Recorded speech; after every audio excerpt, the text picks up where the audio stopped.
Yeah, my name's Charles Eisenstein. I'm a writer and a speaker, and the topics I deal with usually are about you could say, like, what's going on around here, and what's changing. We have the sense that the crises that our society faces aren't just kind of like these bumps in the road that we're going to smooth out and keep marching toward our glorious future, but that there's something really deep that goes all the way to the bottom, and that we're not going to make it through this time without everything changing. So what is everything?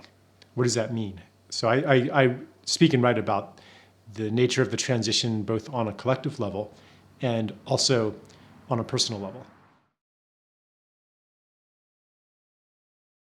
So one of the concepts that I work with is that the world is built on stories, or even a story, a mythology. Every culture has a mythology that answers the deep questions like, who am I? What is a self? What's real? How does change happen? What's the nature of reality? What's possible? What's important in life? Every culture answers that in a different way. And the answers that our culture has that have guided us, and when I say our culture, I mean the dominant culture of this planet, the answers that have worked and guided our culture for several hundred years now, and to some extent thousands of years, aren't working anymore. We're facing a crisis in our basic way of making meaning about the world, and our understanding of the recipe for living life. Like, all of these things are in a state of crisis. So we're entering a space between stories that creates the emptiness into which a new story can arise. I don't know if you've had this experience, if you're an activist in some field or working to heal some aspect of society or the planet or even individuals, and where you run into somebody else who's also devoted to this mission of healing in some completely other realm. Like, maybe, but you feel a sense of alliance anyway. And you know that even though, like, I'm trying to free the orcas from aquariums, and you are trying to end the prison industrial complex, and somebody else is devoted to radical educational reform, and another person is trying to save a wetlands from development, and maybe another person is trying to restore the Maori language, you sense that we're allies on the same thing. Now, what is the same thing? What ties all of these things, pretty much anything that is alternative or holistic? Like, what brings all these things together? And one way I understand that is that we're all in service to the emergence of a new story on this earth. The new story is the successor to the story that has guided us for so long, the story of separation. The story of separation gives a certain set of answers to the deep questions. Who am I? What's real? What's possible? What's the role of humans on earth? The story of separation essentially says that who you are is a separate individual among other separate individuals in this objective reality that has fundamentally nothing to do with you. So, I mean, different fields have a different conception of what the separate self looks like, but they all share in common the underlying conception of separation. So, psychology might say, well, yeah, you're essentially what you are is a mind, kind of enclosed in a body. Religion would say you're a soul encased in flesh. Biology would say that you're basically a meat machine programmed by your genes to maximize reproductive self-interest. Economics says something quite similar, that we're all driven to maximize rational self-interest.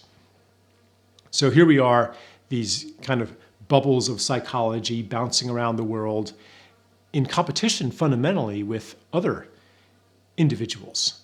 Because if I'm separate from you, then more for you is less for me. And the forces of nature outside of ourselves, they are not intelligent. They are not conscious in this story. It's just a bunch of protons, neutrons, and electrons bouncing around out there according to mathematically determined forces. So in order to be secure, in order to thrive and enjoy well-being, you have to, on the one hand, dominate the competing other separate selves, and you have to insulate yourself from the forces of nature and become their master, so that you're no longer at the whim of impersonal natural forces that are indifferent to human well-being. You have to gain control over those. So an underlying tendency in the story of separation is the will to control, the will to dominate. It's kind of baked into the cake. It's not because like we're bad and we're dominators. It's because of the story that we live in. If you see the world as composed of separate competing others, and if you see nature as this random melee of force and mass, then of course you're going to want to dominate. Of course you're going to want to control. So the history of civilization has been kind of like a history of an increasing power to dominate and control the other, the cultural other and also the natural other. And this was supposed to bring us into utopia. We were supposed to live in paradise by now, a paradise of electrified comfort, robot servants, space colonies, artificial food, infinite lifespans, et cetera, et cetera. The breakdown that's happening today, in part, is happening because this glorious promise of technology and also social engineering was never fulfilled. And in fact, things are getting worse and worse. And in fact, our technologies of control now look to be seeding our destruction, the breakdown of the ecological basis of civilization. So we're entering now this time of I call it the space between stories. Like, we don't know anymore what the answer is.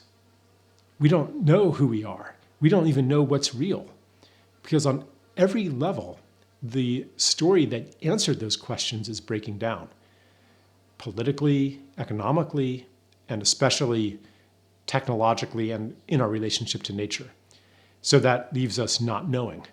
And it leaves us open to another story, which is the new and ancient story of, I use the word interbeing, which I'm told was coined by Thich Nhat Hanh. Interbeing is a very natural term. It means more than interconnection or interdependency, which kind of suggests separate selves having relationships. Interbeing is more of an understanding that we are relationship, that my very existence depends or draws from or includes your existence. So my well-being is intimately connected to your well-being or to the well-being of the river, the ocean, the forest, people across the world, and so forth, because I'm not really separate from you.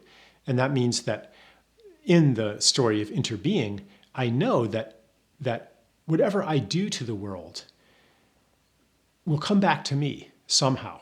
And it's impossible to build a high enough wall or a strong enough surveillance system to keep out whatever violence is happening somewhere else.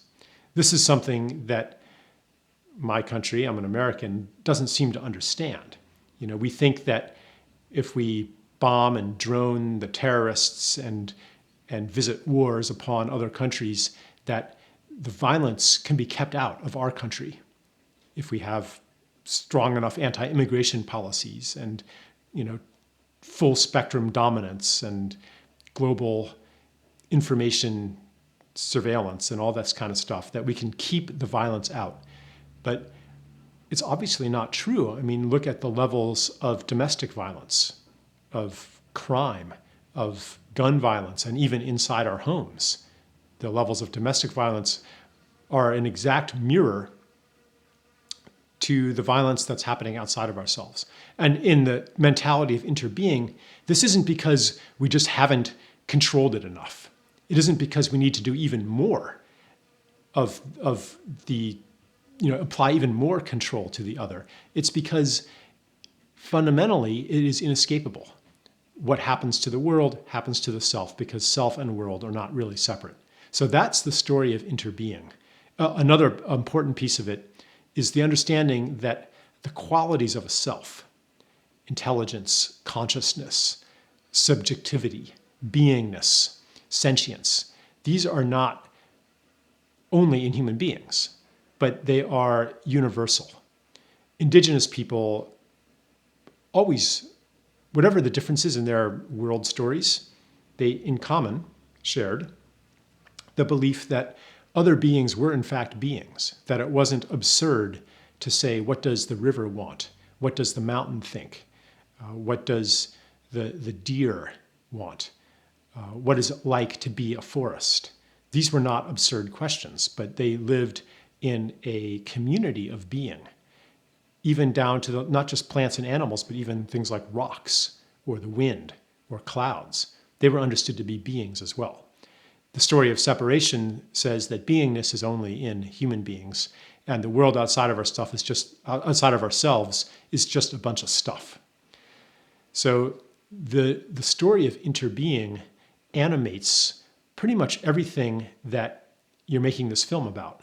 Everything that from on a social level, things like restorative justice or alternative gift-based ways of meeting human needs, time banking, for example, to on the agricultural level or the ecological level, anything that says that the way that we treat the soil, the way that we treat nature, the way that we treat the rivers, the way that we treat other people, that is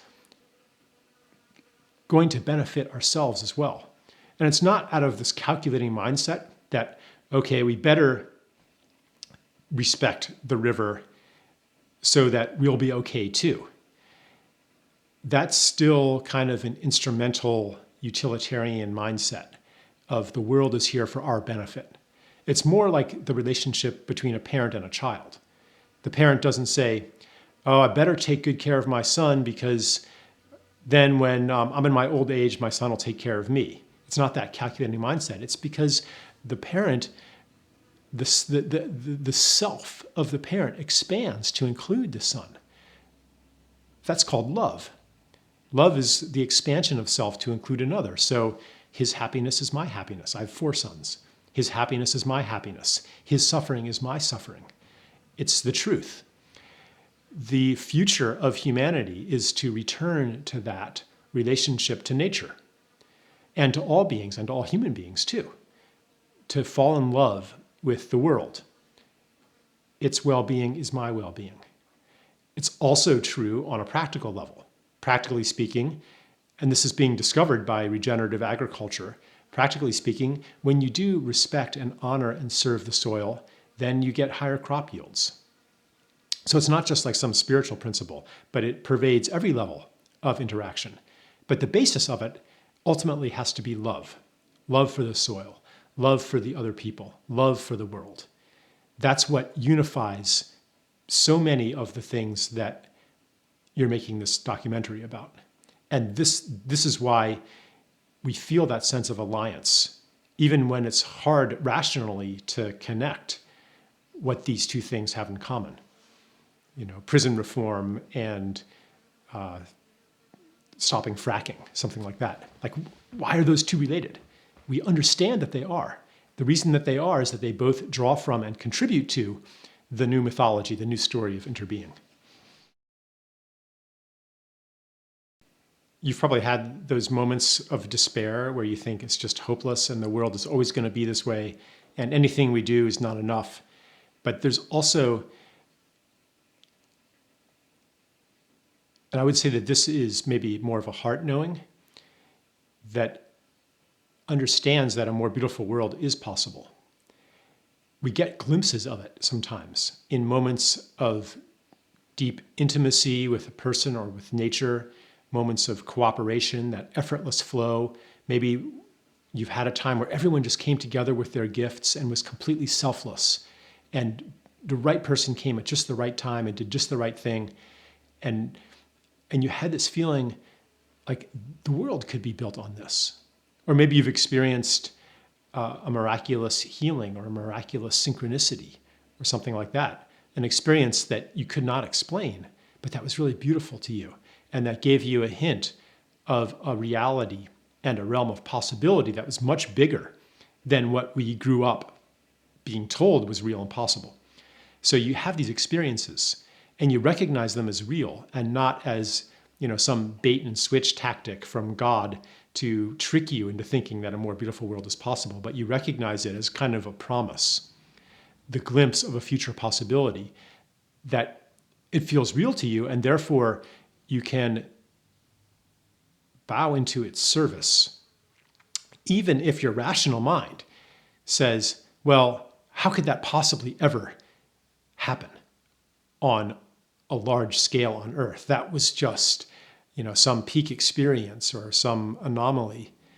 But could we really build a world on that? The rational mind cannot see a path from A to B. That's because the rational mind, for most people in our society, is fully steeped in the logic of separation. Part of the logic of separation includes a theory of change that tells us how change happens in the world. You have to exert a force on reality, on a mass. So the more force you have at your disposal, the more powerful you are to change the world. That's a recipe for despair, because the world right now is governed by the people who have most of the force, most of the guns, most of the money, the concentrated media, and so forth. If it comes to a contest of force, it is hopeless. And for the mind that is accustomed to thinking in linear causality, force-based causality, it is a hopeless situation. But these experiences that we have say, yeah, but it's still possible. And sometimes they suggest that the world doesn't work the way that we've been told, that things can happen that are beyond our understanding, beyond the understanding of the linear force-based mind of separation. In other words, you could say that the despair comes from the same place that the crisis comes from. The despair buys into the causality of separation, and the crises also come from separation. The ecological crisis comes from treating the earth as an other, as just a bunch of stuff. If we really were in love with the planet, if we and incorporated that love into all of our systems, into our money system, we would not have an ecological crisis. If, for example, if pollution was extremely expensive, because we honor the earth so much and we know that there's such a high price to be paid for even cutting down trees or putting pollution out there, so that we would only do that for a really, really important thing, then we would not have pollution. Not very much of it. So it's not just like changing our attitudes, it's also incorporating that change into systems, especially the financial system and the legal system too. The experiences that I've been talking about aren't just kind of personal revelations. They also include maybe coming across like some amazing permaculture project, and it just makes you feel alive. It makes you feel excited about the future. Like, yeah, we could do it like this. So I'm not saying that everything that makes you excited is going to be part of the story of interbeing. You have to look inside and be present to what it is calling forth from you. Is it calling on your ambition, or is it calling on your love? I think that anything calling on our love, anything that enlivens us because it serves the well-being of those we love and expands our own circle of love, anything like that is going to be drawing from the story of interbeing, because that story really is a story of love. It's an expansion of the self to include the other. That's what love is. When you fall in love with somebody, their happiness is your happiness. You are no longer just a separate self. You are a lover. You are a couple. You are a family. You are a tribe. You are a community. And when we expand that to include natural beings, then we are part of the tribe of all life on earth. So anything that awakens that and confirms that and strengthens that in ourselves, that is a guide or a pointer or a technology of reunion with those cast off, othered parts of ourselves. We seem so far from a world of interbeing right now. Like we have these glimpses of what the future could be, or almost these pilot projects, these templates of how the world should be, but the dominant structures seem stronger than ever. So how are we going to get there? All the stuff, whatever, permaculture, restorative justice. I mean, these things, we don't want them to stay marginal and alternative. They have to become the mainstream for our planet to make it. That only happens through crisis and breakdown, collapse. The old story has to fall apart. It could fall apart in one dramatic collapse, or it could be a series of worsening crises, each one of which loosens the hold of the old story upon our psyche. And I think that's happening already. Compared to when I was a kid, 40 some years ago, I mean, back then, it was unquestionable that by the impossibly futuristic year 2000, we would have robot servants and space colonies. And I mean, we would live in this magic utopia. No one would have to work anymore. No one would get sick anymore. There wouldn't be crime anymore. There wouldn't be poverty. This was unquestionable. No one thinks that anymore. No one looks to the future as this glorious savior where the scientists are going to come and deliver us from our mortal suffering. No one thinks that. Our confidence in our mythology is falling apart. It's eroding from the inside. It's hollowing out. So the surface is still intact. The structures on the surface are intact, but the core is hollowed out. We don't really believe in it. And that makes it very fragile. So I don't know how the transition is going to proceed, but I know that it's nearing its end. So I think that's how, I can't predict how it'll play out, but that's the basic dynamics that are going on. It looks hopeless, but we're nearing the end stages of the old story. Now, as for how we got into this mess to begin with, for a while, when I first started to try to understand the state of the planet, I tried to identify the source of the wrongness. And it took me deeper and deeper and deeper. First maybe it was industry, and then it was capitalism. And then going deeper than that, it was the whole mindset of domestication, going back thousands of years. But that is built on the kind of conceptual domestication of the world through language, representational language. Maybe that was the error, the step into separation. But maybe it was even before that, fire, creating an artificial distinction between domestic and wild, and allowing us to master other species with fire. Well, maybe it was stone tools. Maybe it was the eukaryotic cell, selfishly sequestering its DNA all for itself, unlike bacteria which share it freely. So, basically, long story short, I decided that each stage, each unfolding of the story of separation builds on something that came before it, going back to very, very ancient roots, even pre-human roots.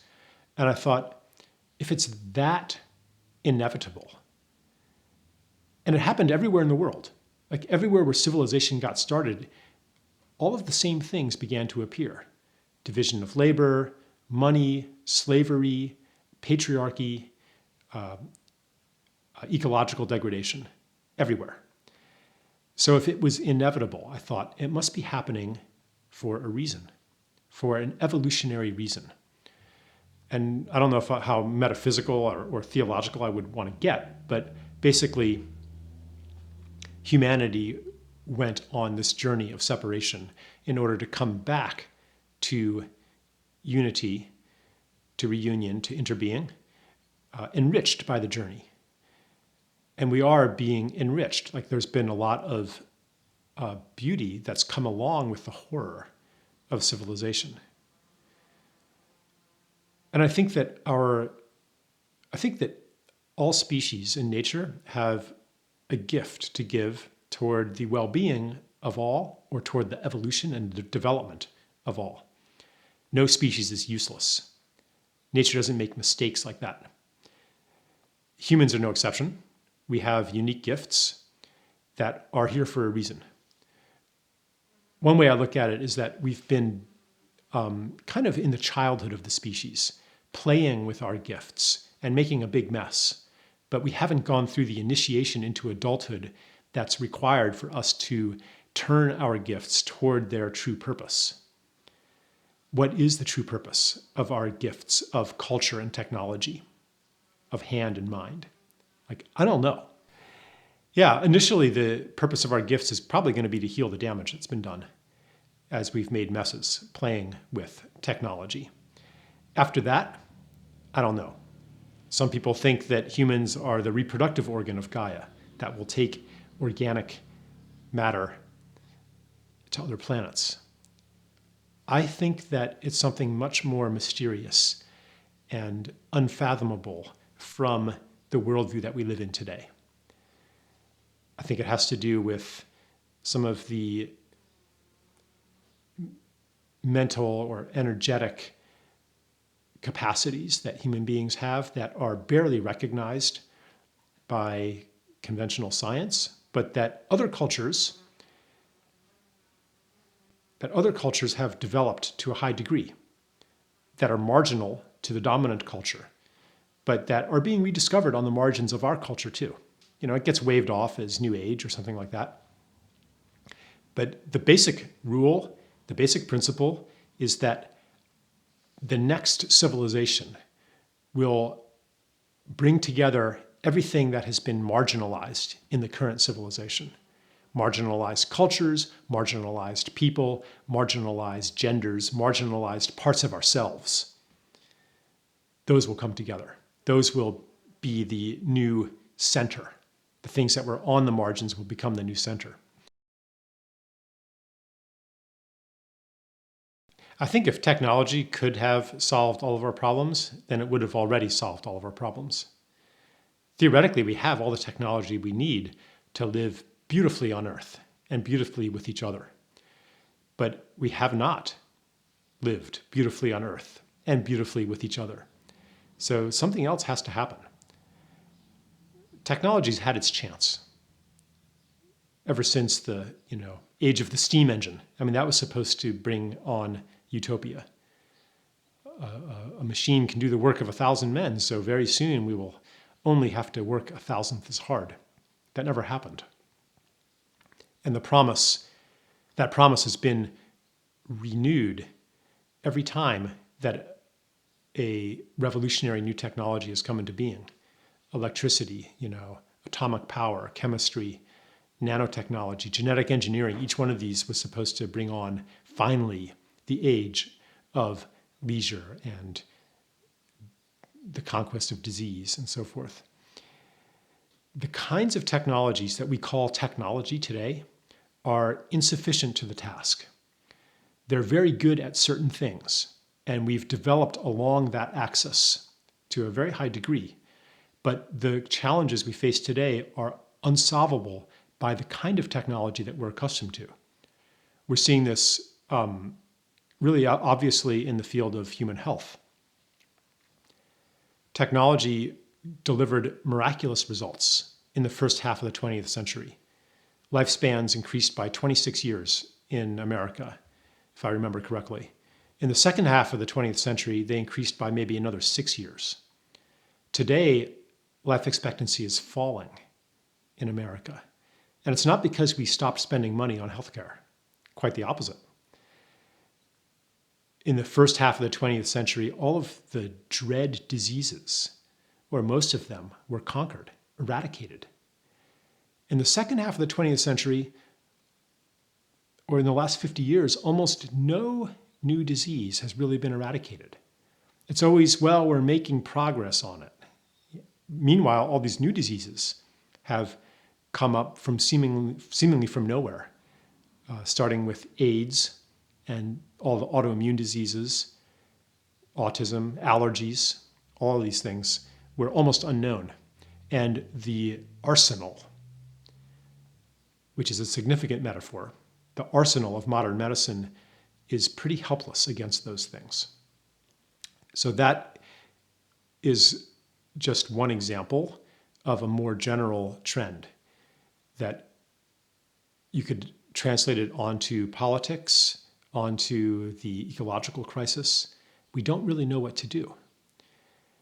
So I think if you expand technology to include a much more broad array of human interaction with matter, then yeah, technology will save us, but not the kind of technology that we're used to. The kind of technology that we're used to is infused with an industrial mindset that depends on standardization of processes applied to kind of generic media. So you take, an agricultural technology, say monocropping with pesticides and herbicides and fertilizers, and you can apply that pretty much anywhere. There's a formula for it. Regenerative agriculture or permaculture doesn't work like that. It depends on an intimate relationship with that piece of land to know its unique characteristics, the microclimate. It requires getting to know it over time. It requires intimacy, and you cannot then abstract the knowledge and apply it formulaically somewhere else. The same thing is true with holistic medicine. It depends on a deep understanding of the entire being that you're treating. You can't just apply a formula. Now, there might be, common principles that it's not like your knowledge in healing one person is useless in healing another person, just as permaculture principles in many ways can be transferred from one place to another. But the core of it, the essence of it, depends on an intimate, unique relationship. And that is contrary to the way that we've operated technology. It's like a different mode of technology is necessary today. It's not that technology as we've known it will become obsolete or useless, but it will recede to its proper domain. We'll use it for what it's good for, and we won't try to apply it on everything. Yeah. The money system embodies two key planks of the story of separation. On the one hand, it casts us into competition with each other because it's created scarce through the lending system, through the system of interest-bearing debt. There's always more debt than there is money. So it's not that competition is absent in nature. It's not that human beings don't have a competitive aspect to their human nature, but the system generates additional competition on top of what might be organic and natural to human beings. We're put in a situation in which we have to compete to survive, in which things that are actually abundant are made artificially scarce. Money is artificially scarce, and it induces artificial scarcity in everything that it touches. So we have a world now where things that were once abundant have become scarce. Time. I was in a conversation recently and someone said, yeah, but who has the time for that anymore? Well, why do we not have time anymore? After 4 centuries of inventions, each one of which was a labor-saving device. Why do we have less time than a peasant in China or India? The ideology says that they're struggling to survive and working their fingers to the bone. But when you actually go to these places, people are much less anxious, much less in a hurry. Yeah, so money creates scarcity in everything it touches, scarcity of time, scarcity of beauty. The modern built environment is almost unremittingly ugly. And I drive down the 4-lane roads with the big box stores and the franchise restaurants and the strip malls. Maybe you don't have that so much in New Zealand, but I'm like, after 5,000 years of architecture, is this the best we can do? Scarcity of love, scarcity of food, scarcity of water. Like, water is the most abundant substance on earth. And now we face water shortages. It's not because there's less water. People are hungry all over the world, but enough food is wasted to feed all of them. It's not because there's not enough of it. It's because of the way it's distributed. It's because of the profit centers, because of the incentives to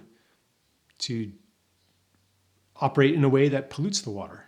So we have artificial scarcity. So that's one way that money embodies and perpetuates the story of separation. It puts us into competition with each other for never enough. The second way is that the money system demands endless growth. It compels endless growth. It encourages endless growth. So in other words, it encourages the conversion of nature into property, into products. Therefore, it's aligned with that premise of the old story that says human beings are here to dominate and control the world, to become its lords and masters, to transcend nature, to harness all natural forces, to make nature ours. That's part of the old story, and money goes right along with that. When we stop growing, when we stop converting nature into property, then it creates an economic crisis, because the system only works if there's growth.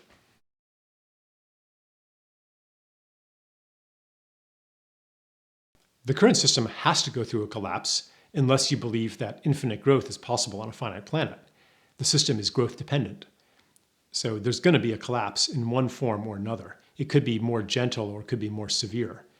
What has to happen, though, is to change, a couple things. One would be to change the agreements, the story by which money is created.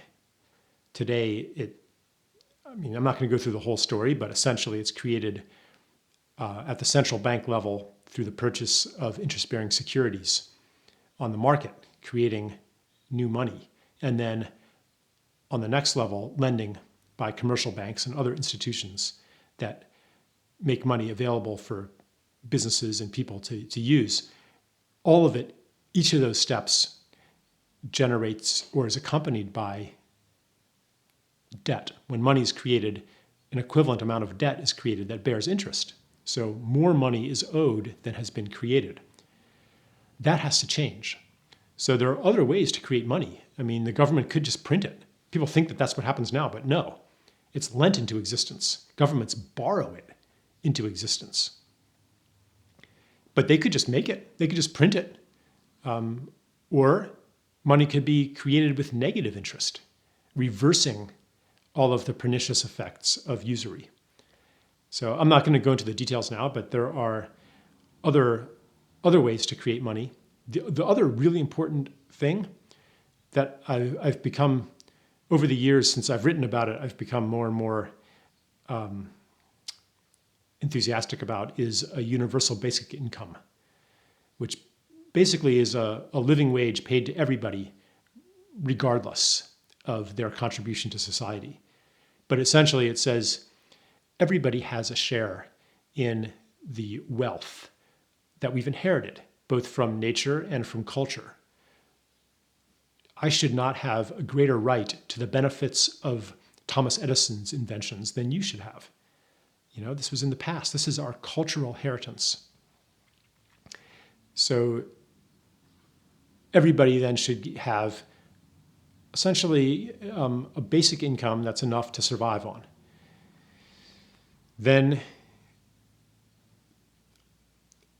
So then we no longer live in a context of scarcity. And you no longer have to base your life choices on survival. So it would unleash a tremendous flood of creativity. Like, what would you do with your life if you didn't have to survive? It would also transform the economy, because today you can operate a business understanding that there are people who will do degrading labor because they have to survive. So there's no design incentive to create jobs that are meaningful. That would change. If you were going to start a business, you'd have to make sure that the work you were offering people is so fulfilling, so interesting, that they would rather do that than sit in front of their television eating potato chips. And I could talk a lot about universal basic income. Many people will object, well, if people aren't made to be productive and to work, then they won't. They'll just sit around drinking beer. But is that true? Like, is that really who you are?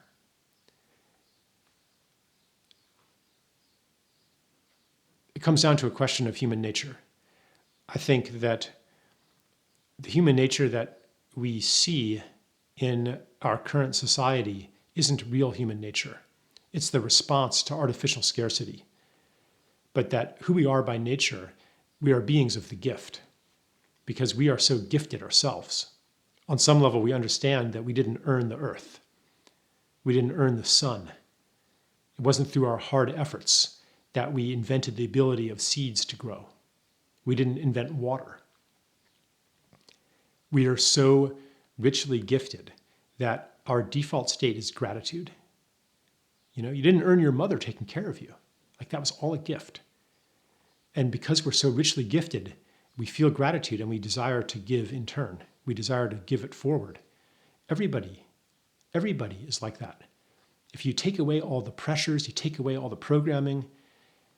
You see this even in wealthy people who they've gotten everything that they thought they wanted. They're making $1 million a year, but if they're not doing something that's meaningful to them, beautiful to them, they're going to feel, maybe you've had this experience, feeling like, I'm not living my life. I'm living the life I'm paid to live, but what about my life? So this is a different dimension of human nature that we need to invoke. We need to implement. We need to create conditions for that part of human nature to blossom. So we need to find another reason to live in a beautiful way and follow our heart, besides it might create big change. If you condition everything on some notion of bigness, defined by whatever metrics, number of people influenced, or hectares of land converted or something like that, then you're going to skip over all of the small things that people need to be doing as a mass, as a collective, that none of them on their own actually make sense. Like, there's part of me, when I go to recycle my bottles, or compost my waste, it's like, well, what good does it do? I'm just subtracting one plastic bottle from the enormous trash heap that gets shipped to India and is making new mountains in India and China, of waste. Like, what does it matter? One bottle different. What does it matter if I return my organic matter to the soil instead of flushing it into the ocean, essentially? Like, eutrophication is still going to happen. Algae blooms, pollution, it's still happening. Whether or not I contribute to it, what difference does it make? And in the story of separation, there's no good answer for that. You can say, well, if everybody did it, then it would make a difference. So you have to do your part. But part of you will say, well, I'm not everybody. And if everybody does it, then it doesn't matter if I do it. So we have to have another reason besides some conception of bigness. For me, it comes down to relationship and ritual. I like to save my compost, and I like to pee outside and use composting toilets, for example. Not because I've done some calculation that this is going to save the world, but because it's a different kind of relationship with the beings around me. It's almost like, yeah, this apple core, what do you want, apple core? Oh, do you want to get put in the landfill? No, you want to get buried in my garden.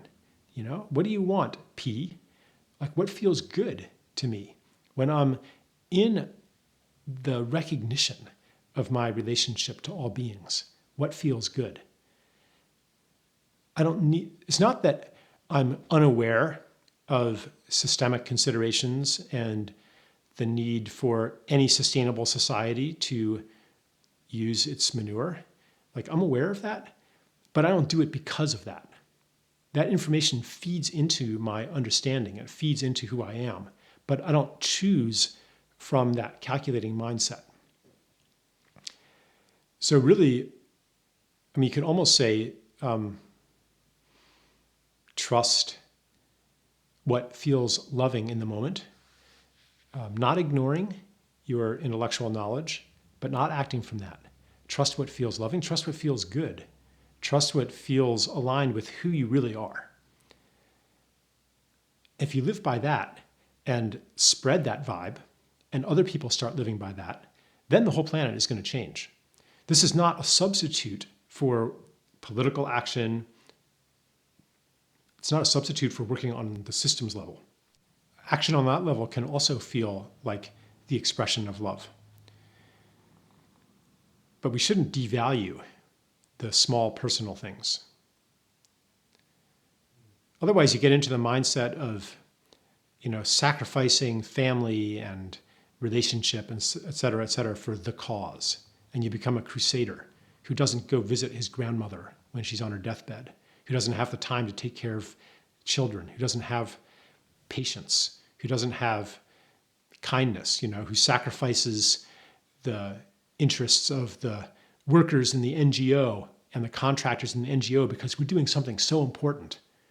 So we can't worry about this stuff right now because we have this all-important mission that we have to achieve.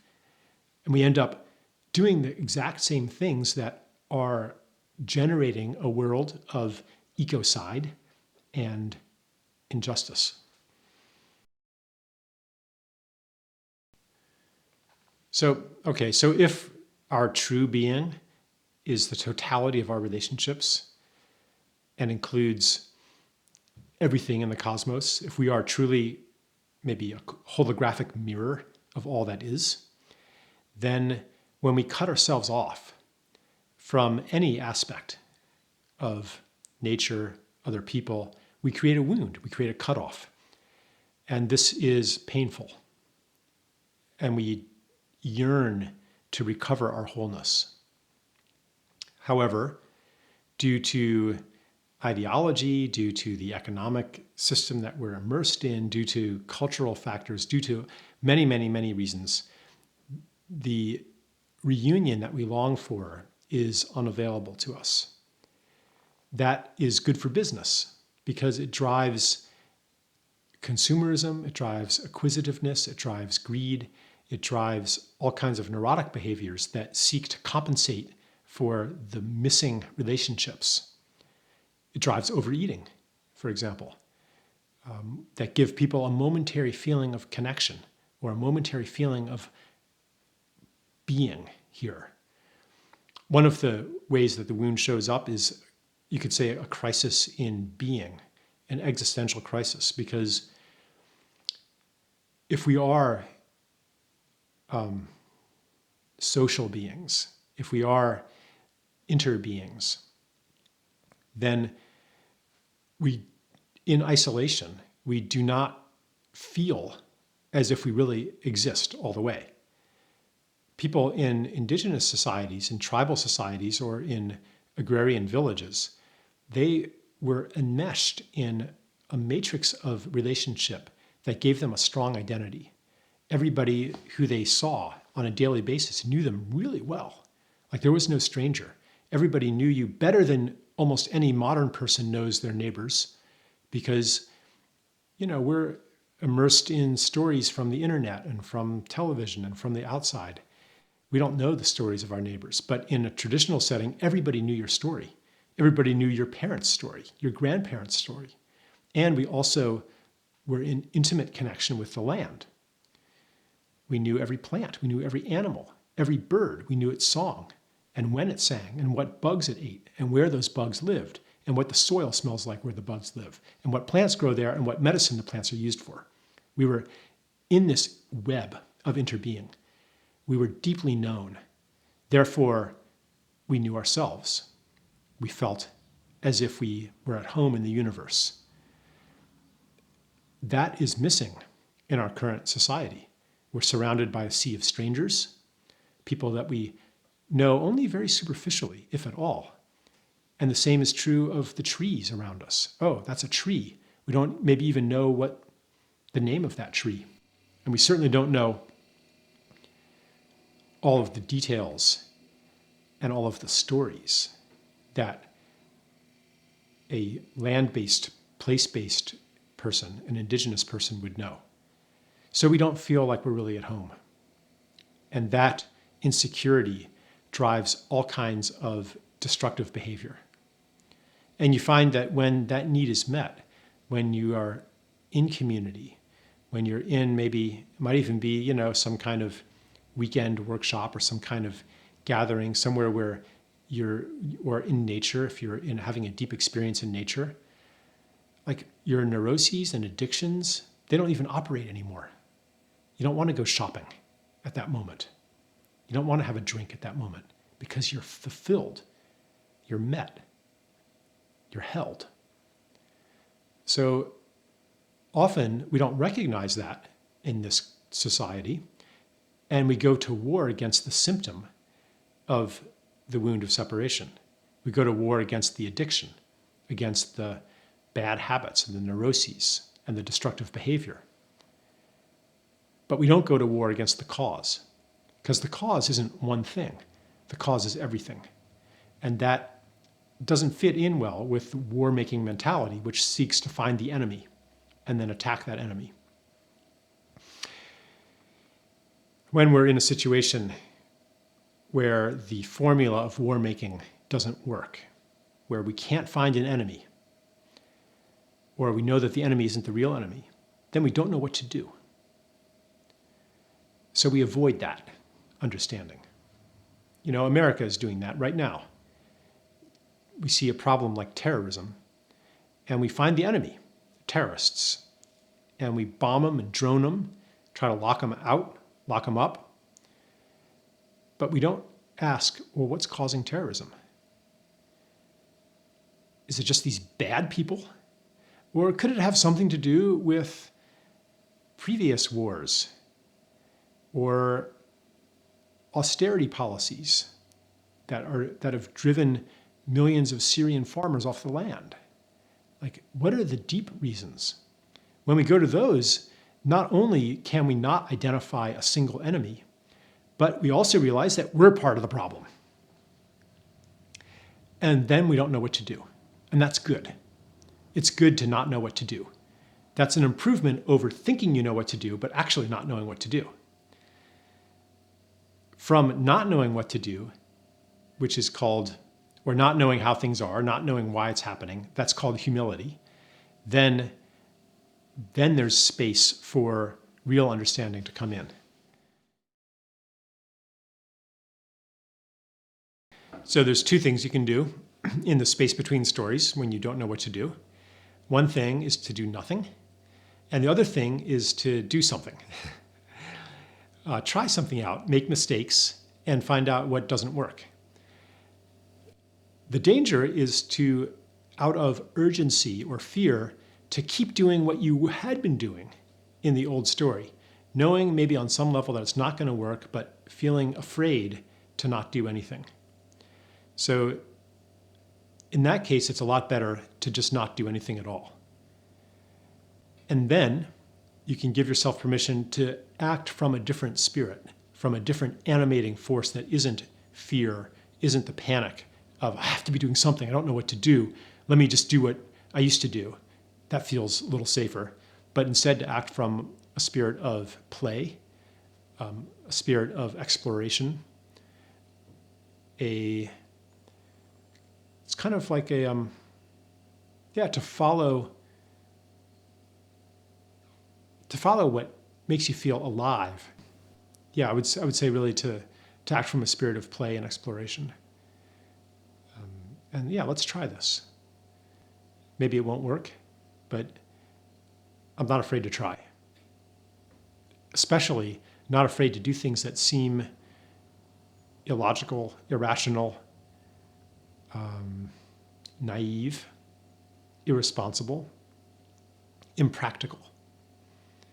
Probably there could be parental voices, societal voices, economic pressures, or your own internal voices that say, going around New Zealand making a film about these kind of things, that's not going to get you anywhere. That's irrational, impractical, unrealistic, especially when you're just starting on something audacious. There's probably those voices, and economic pressures that back it up. I mean, what's practical is to go to work for the machine. What's practical is to contribute to the technological and cultural program of domination. And if you contribute well to that, if you cut down lots of forests, if you develop new fracking techniques, then you're going to make a lot of money. That's practical. But to step into something that is not involved in the extraction of products from nature or the extraction of services from the social matrix of relationships, then you're not going to be financially rewarded in general, or the path to financial reward is going to be very mysterious, very dark. You're not going to know how your gifts are going to come back to you. So most of the things, not all, but most of the things that are most needed today are not nearly as financially rewarding as the things that are just perpetuating the status quo. So it requires a bit of naivete, a bit of impracticality to step into them. Yeah, so fear of making mistakes is certainly part of what dissuades us from doing what's really necessary. Also, economic pressures. It's not just some psychological thing. Like so many people want to leave their careers to do something meaningful, to do something beautiful to them. And it's not their imagination that they will no longer get a salary when they step into that. Sometimes, you make that choice and then some other opportunity that does pay you a salary comes up. Like that happens sometimes. Some people have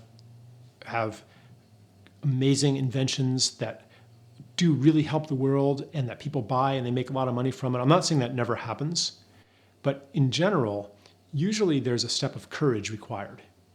Usually, whatever that step is for you, and it's different for everybody, but whatever that next step into the new story is, it's going to come with a little bit of uncertainty.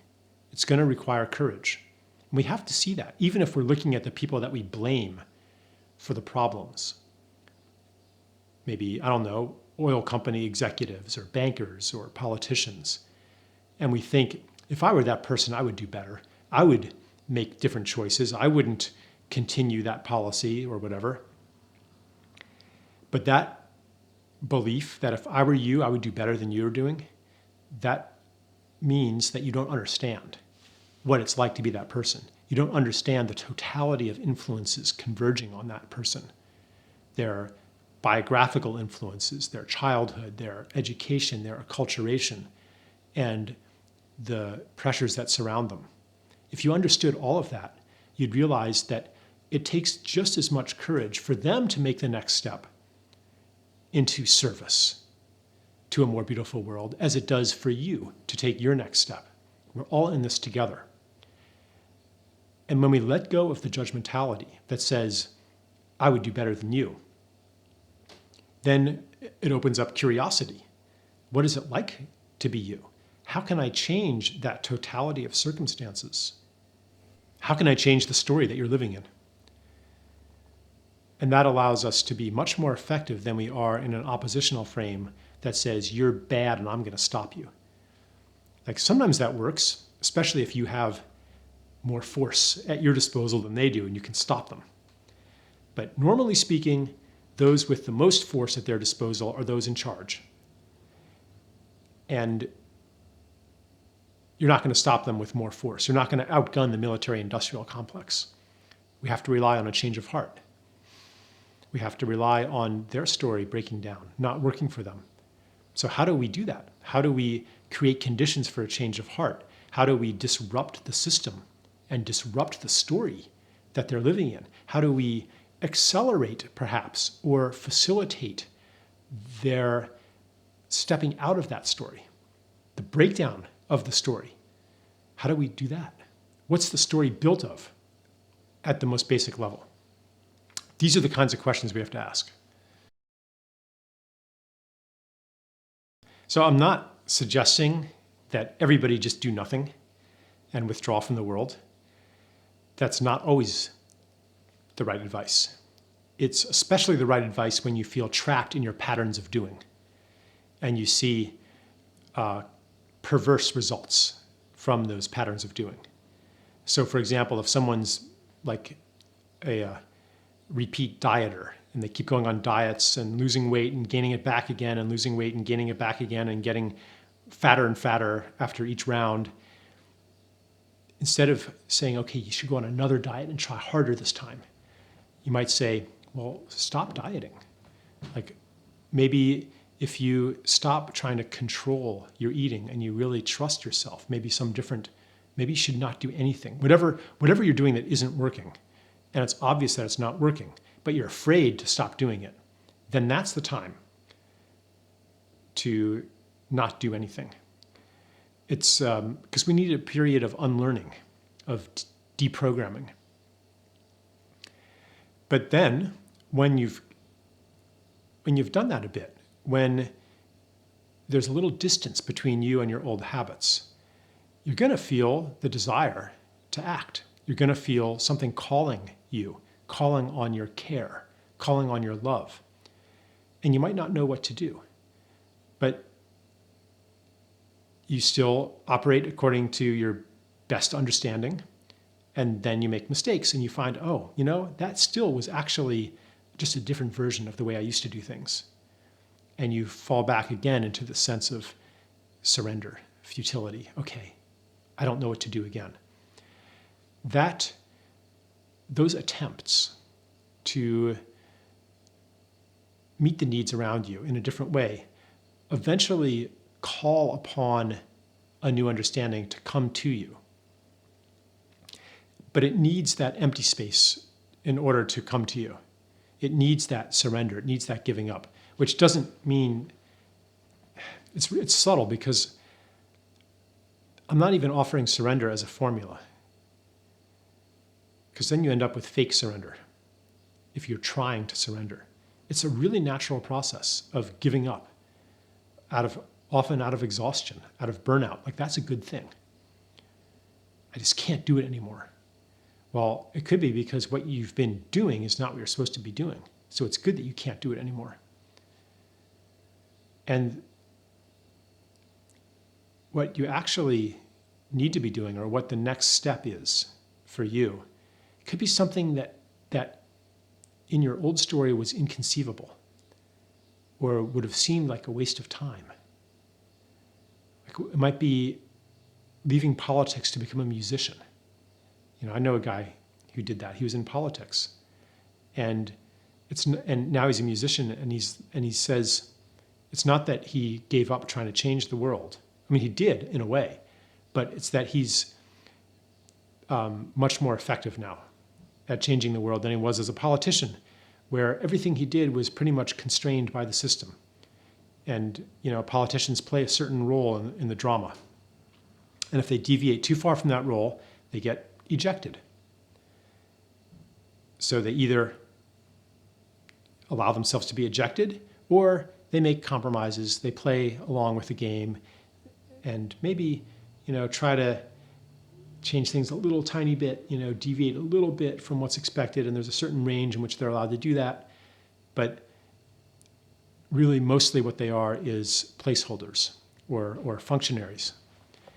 So that might be an example of like a totally different life path that seems insane almost from your old perspective. So that's why some kind of descent into an empty space, a dark space, a liminal space is usually necessary to really change your life path. But it could just happen to you. It's not something like, okay, now what I need to do is go into the space between stories. This is a process much bigger than we are. It happens often through an illness, through a divorce, through a bankruptcy, through like something that looks from the other side as a catastrophe. But then only when you've gone through it is revealed as the greatest gift you could have received. Yeah, so I'm not going to depict a utopia in any detail as it might emerge on Earth. I think that the place that we're going is a place that we cannot see from where we are.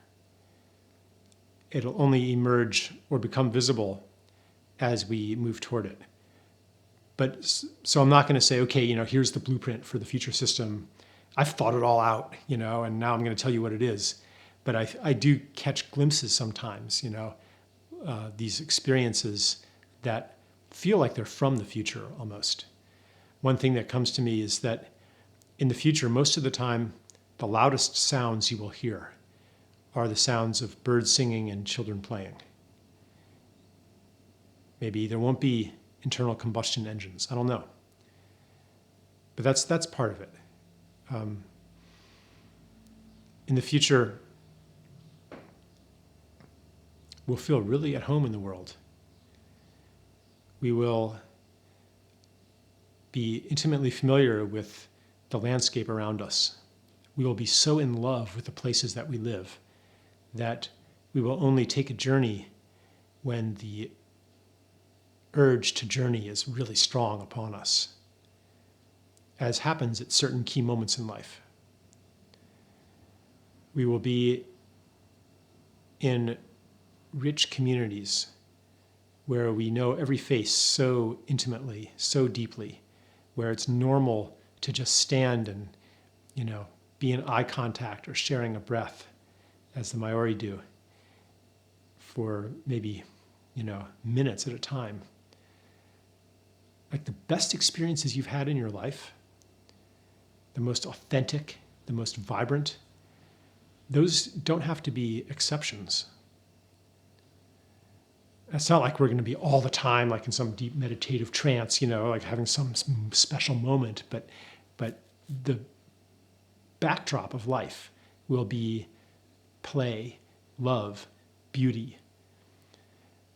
Beauty, like imagine what the world would be if everybody was a liberated artist, an artist of whatever they're doing in the world, not just the fine arts or, kind of these decorations on top of capitalism.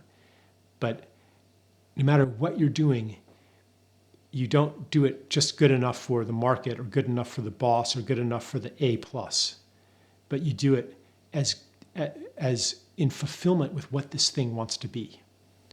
Whether you're an engineer or a musician or a gardener, like what's the most beautifully you can do this? Imagine our environment is surrounded by things, every single one of which was made by someone who loves making that thing. That's what the world could be. And it's not even that far away. Just a shift of perception away.